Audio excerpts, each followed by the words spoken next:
Ladies and gentlemen, welcome in. Oh my goodness, what a day of college football. I am here outside on my back porch. It's about 45 degrees out right now. I'm recording out here due to some family issues. My family, they don't like me recording videos inside. I'm going to have to record them out here or something. I don't know what's going on. But guys, I just wanted to quickly run through every single college football game. I just finished watching the Ohio State game.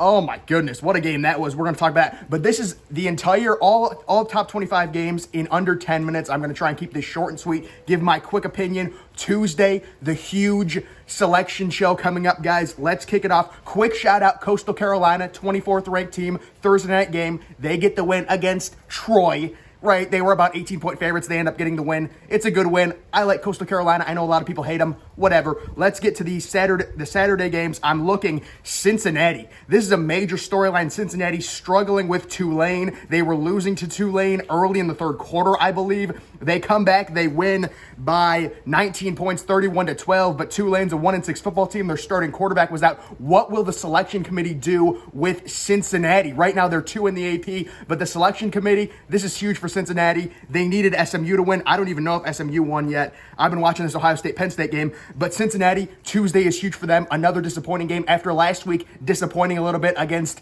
Navy. Moving on, Michigan State. Oh my goodness, I am shocked this game was as high as it was in terms of scoring. 37-33, Kenneth Walker is probably at this point the leader in the clubhouse for the Heisman. I've been saying over and over again that Bryce Young is a placeholder for the Heisman. Someone needs to take control. Let's not get overzealous. I saw people saying, oh, he's a lock for the Heisman. He's not a lock for the Heisman, but ladies and gentlemen, 5 touchdowns, massive win, close win, 160 yards, really good average yards per carry. Kenneth Walker right now, leader in the clubhouse for the Heisman. They get the win over Michigan. Michigan still clearly in the playoff race. Tough loss at home. I will say for Michigan State, this is the one thing I wanted to say. I don't want to forget this. Michigan State has 0 pass rush. If Michigan State wants to make a deep run, you want to beat Ohio State, you have a tough Purdue team in West Lafayette coming up, you got to get better pass rush. I mean, Cade McNamara had all day to throw. Michigan was making plays. They had more yards. They had over 500 total yards of offense. Crazy stuff. Michigan's still alive. They're still a top 10 team. They will have opportunities. They do need Michigan State to lose twice now if they want to go to the Big Ten championship game because Michigan State has the tiebreaker. Moving on, Wisconsin over Iowa. Iowa, what a fraud. I'm going to start rapid fire. I got to do this in 10 minutes. Rapid fire, Iowa, 156 yards of total offense. I think that was the number. Don't quote me on it, but I have photographic memory. 156 yards of total offense. It's embarrassing. Iowa. Is Wisconsin going to go to the Big Ten championship game? Or maybe Minnesota? Oh, I'd love to see Minnesota go there after their loss to Bowling Green. That would be hilarious. Baylor over Texas. I don't know what to make of Texas. Bijan Robinson shut down. Texas was controlling this game. They are one of, if not the worst, second-half teams in college football. We saw the Oklahoma meltdown. We saw the Oklahoma State meltdown. They're up on Baylor going into the second half. They have another meltdown. Baylor, I got to give them more credit. That's another big win. They only have 1 loss. Miami over Pittsburgh. I had said that Miami was going to score below 24 points. I look at the score, and I'm seeing Miami has 17 points in like the first quarter. Tyler Van Dyke was 5 of 6 for 156 yards and 2 touchdowns. I was like, oh my goodness. It brought me to flashbacks of last week, Sam Hartman throwing for like 800 yards and 5 touchdowns when I had Army covering the 3-point spread in that one. We won't talk about that. Miami beats Pittsburgh. Kenny Pickett, 500 yards. He's out of the Heisman race. You can't lose again. Pitt, you take 1 step forward, you're 2 steps back. You get the big win against Clemson. What's going on there? Come on, you got to get a win against Miami at home. Iowa State, how are you allowing 38 points to West Virginia? West Virginia, where did that come from on the offensive side? Iowa State, disappointment. Matt Campbell's stock is down as a head coaching candidate for some of these other major Power 5 programs like in LSU. His stock is going down. Terrible defensive performance from Iowa State. That's their 3rd loss. Georgia, 34-7. Okay, so when Georgia was up 3-0 late in the second quarter, if you guys watched the game, Georgia was only up 3-0 late in the second quarter, and I said, how many more weeks do I got to pretend that Georgia's a good team? Everyone should say that to troll Georgia fans. Just say, how many more weeks do we got to pretend this is good? What is happening to JT Daniels? I'm going to put out a missing child report for JT Daniels. What's going on with that quarterback situation? Their defense. Georgia's defense is, every position is a 5-star. You have all these 5 stars. That's the result. They just annihilate teams. They shut them down. Their offense, Stenson Bennett, he's a wannabe Alex Smith. They could still win because their defense is basically all 5 stars. 5-star, 5-star, 5-star. They're all 5 stars. They're all 5 stars. They're all fast. It's crazy. Oklahoma over Texas Tech. Typical Big 12 offense is there, 52-21. Texas Tech firing their head coach midweek. Not surprising. Oklahoma with the easy cover. That's a good win for them. Pretty good defensive performance too, although I think Texas Tech had over 400 yards of total offense. How about Oregon? This is a zesty score, 52-29 over Colorado. I was watching this game. It's an impressive performance by Anthony Brown in Oregon, but Colorado is now 2-6. Wake Forest, number 13 in the country. Be interesting to see where they get ranked. They destroy Duke 45-7. Not surprising there. They are undefeated. They're 13th. We'll see where the committee puts Wake Forest. It's getting late now. Wake Forest remaining undefeated. We knew they were going to beat Duke, but this is the performance that Miami needed to have. This is the performance that Pitt needed to have versus Miami. I know Duke is worse than Miami, but you need to just destroy these teams at home. Wake Forest gets it done, 45-7. Auburn beats Ole Miss. I didn't watch any of the game, but I can say one thing. Matt Corral is just out of the Heisman race. I've been saying it for weeks. Every week it's like Matt Corral has a big-time matchup. He has a Heisman chance. I'm just sick of it. He's gone. He's off my Heisman ladder. Kenneth Walker is first. We're going to get to the Ohio State game. Mississippi State over Kentucky, 31-17. I'm just seeing this right now. Mississippi State, the air raid offense, beats Kentucky. We love that. We're sick of people acting like Kentucky's good. They're not that good. Oklahoma State, 55-3 over Kansas, handling business. They cover the spread easily. And Houston beats SMU. That is a devastating result for Cincinnati fans. Devastating result. You needed SMU to be undefeated.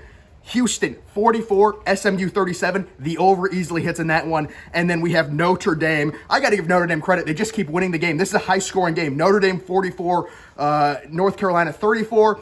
And then the Ohio State game, Ohio State winning 33-24 with C.J. Stroud struggling. And really with that Ohio State game, that was a crazy offensive line meltdown. Have you seen an offensive line meltdown like the Ohio State offensive line did? How about 7 false starts? You're at home. You're having 7 false starts at home. I never seen something like that. 2 on the receivers, I understand, but the offensive line missing assignments. Trevion Henderson somehow finished the game with like 160 rush yards, basically due to one play, it felt like. I've never seen someone just run up the middle and get stonewalled as many times as I did with Trevion Henderson.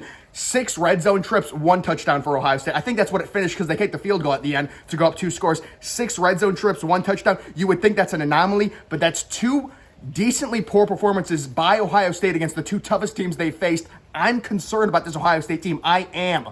They get no pressure rushing for as well. Disappointing me. How about BYU right now? 28-14.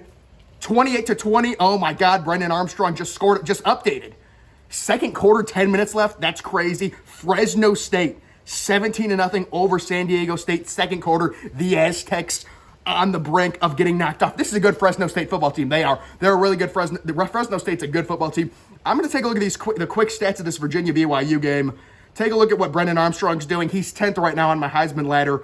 8 of 15 for 163, 2 touchdowns, 1 interception. Wow, this is a high-score game. This is going to be a good one. BYU, Virginia. Right now, it's 11:33. This is probably going to get uploaded by about 1, maybe 2 a.m. I don't know exactly. Excuse me.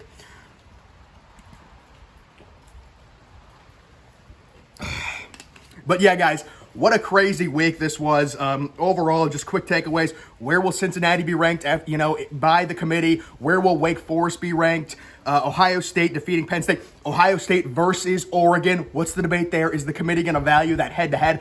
Honestly, with this Ohio State performance against Penn State, they're probably going to have Oregon ranked above Penn State. That was a very bad eye test game for Ohio State. I know they still had like 480 yards of total offense against Penn State. And guys, Sean Clifford, that dude's a good quarterback. He's a veteran. He knows how to read the field. He senses pressure. He gets the ball out. Very little turnovers. Oh my goodness, guys, yeah. I have had a rough time recently. I don't know what's going on over there. I've had a rough time recently. I'm going through a bit of an issue here at home, but we'll see what ends up happening, guys.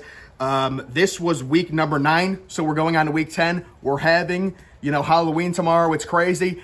The issue here, I'm not going to get into it. It was a long night, guys. It's 11:35. I'm going to be up till about 3 or 4 probably, but I got to get this edited. I got to get it uploaded.